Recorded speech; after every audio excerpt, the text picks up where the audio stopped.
Blood trickles from her nostril on the pristine white sheets.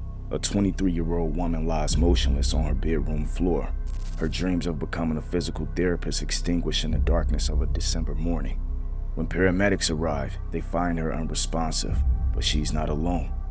Standing over her body is a 37-year-old man she met on Bumble just 3 days earlier, a stranger who claims he simply woke up to find her dead beside him.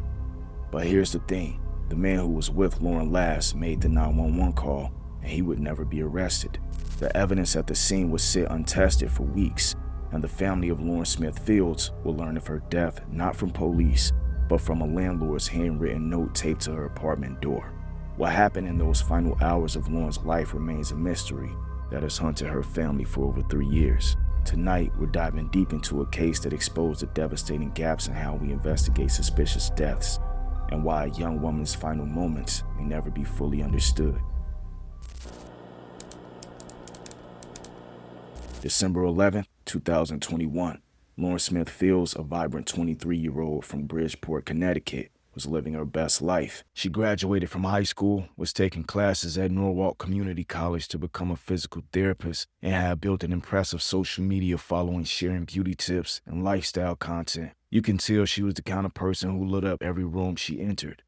Always laughing, always helping others, always planning for a future that seemed limitless. That evening, Lauren had plans with Matthew LaFountain, a 37-year-old man she connected with on the dating app Bumble. They'd been talking for just 3 days, but Lauren felt comfortable enough to invite him to her apartment for what would become their first in-person meeting. According to the police report, the evening started normally. They drank tequila together, played games, ate food, and settled in to watch a movie.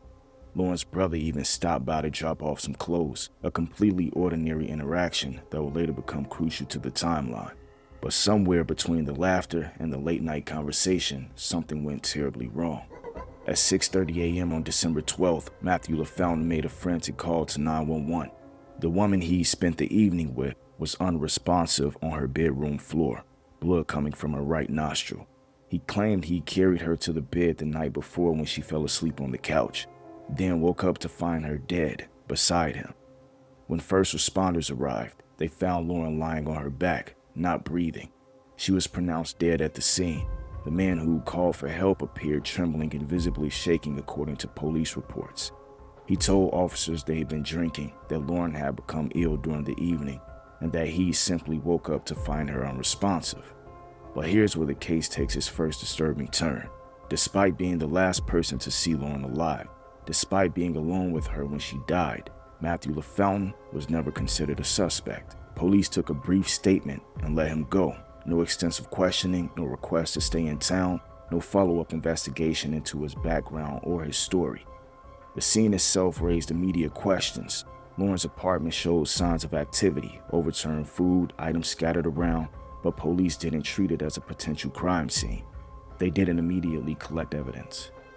They didn't secure the location for forensic analysis. Most shocking of all, they didn't notify Lauren's family. For over 24 hours, Lauren's family had no idea she was dead. When Chantel Fields couldn't reach her daughter after repeated calls and texts, she and Lauren's brother Lakeem went to check on her. What they found was a handwritten note taped to the apartment door. If you're looking for Lauren, call this number. The number belonged to the landlord who had the devastating task of telling her mother that her daughter was gone. The police, the people whose job it is to notify next of kin, had simply left a phone number with the landlord and walked away.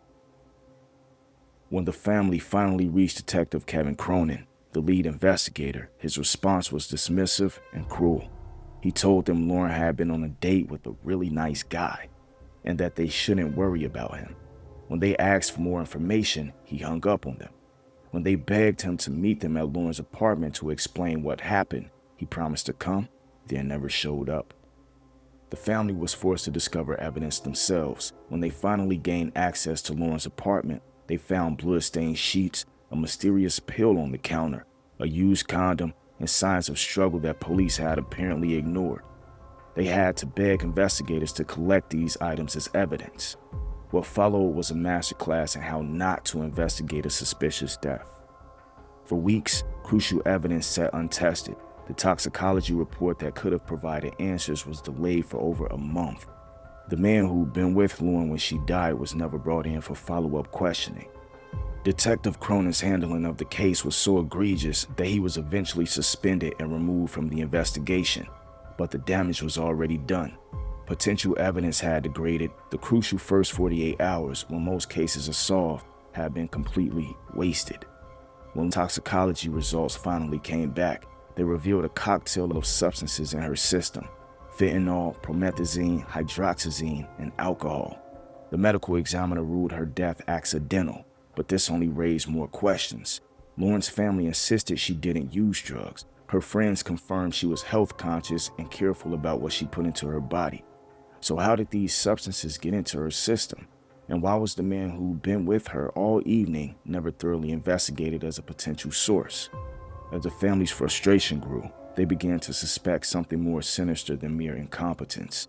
Their attorney, Darnell Crossland, alleged that Detective Cronin might have had some connection to Matthew LaFountain, a theory that could explain the rushed investigation and the immediate dismissal of LaFountain as a suspect. The family's lawsuit against the city claimed that Cronin may have arrived at Lauren's apartment before the official 911 call, potentially helping LaFountain stage the scene. While these allegations were never proven, they highlighted the suspicious nature of the investigation's failures. Phone records showed that LaFountain had made numerous calls in the hours around Lauren's death, but police never thoroughly analyzed these communications. His story about the evening's event contained inconsistencies, but investigators never pressed him for clarification. Most damning of all, LaFountain hired a lawyer and left Connecticut shortly after Lauren's death.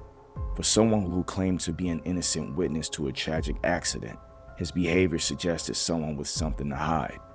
Lauren's family refused to let her case disappear into the bureaucratic void.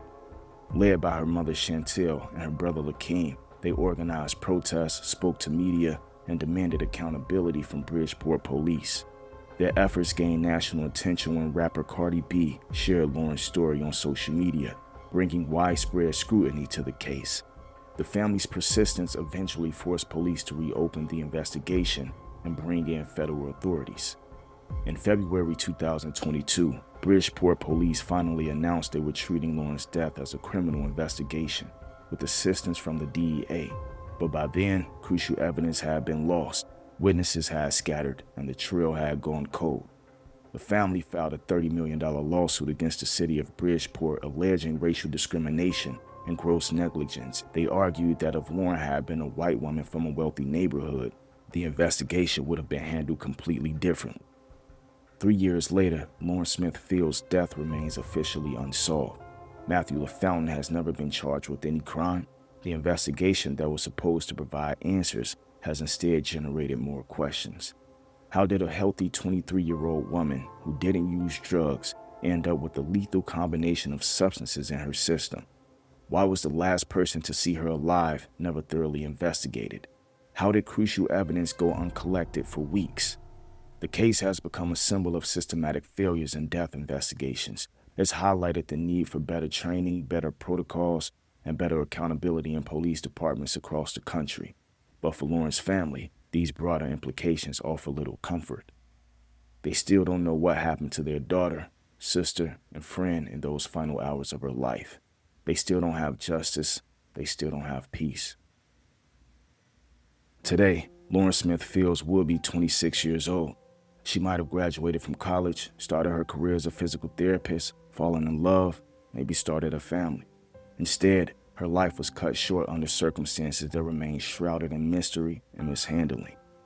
The case files remain open, but active investigation appears minimal.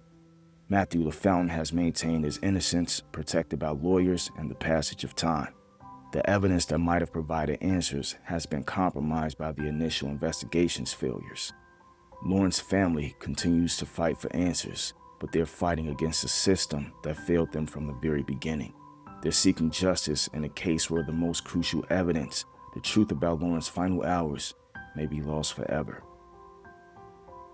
Behind all the legal battles and investigative failures was a young woman with dreams, ambitions, and people who loved her deeply. Lauren Smith Fields was more than a case number or a news story. She was a daughter who called her mother every day, a sister who looked out for her siblings, a friend who could make anyone laugh. She was working her way through college while juggling multiple jobs, determined to build a career helping others as a physical therapist. She had traveled the world, built a social media following, and was planning for a future that seemed bright with possibility. Lauren was the kind of person who made everyone around her feel special. She had an infectious laugh, a generous spirit, and a determination to succeed despite the challenges she faced. She deserved so much more than the tragedy that befell her, and she certainly deserved better than the investigation that followed. Her family has worked tirelessly to ensure she's remembered not just as a victim, but as the vibrant, loving, ambitious young woman she was. They've shared stories of her dreams, her accomplishments, and her plans for the future that will never be realized. Sadly, tragedy doesn't stop with this one case. Next, we dive into the heartbreaking stories of Kierra Coles and Sade Robinson. Two young lives cut far too short. Kierra's case about her disappearance from 2018, and to date, she is still missing. In the case of Sade Robinson, far too similar to the case we just covered here, she gruesomely met her demise at the hands of a so-called date. This has been Common Sense Ain't Common, and I'll see you in the next one.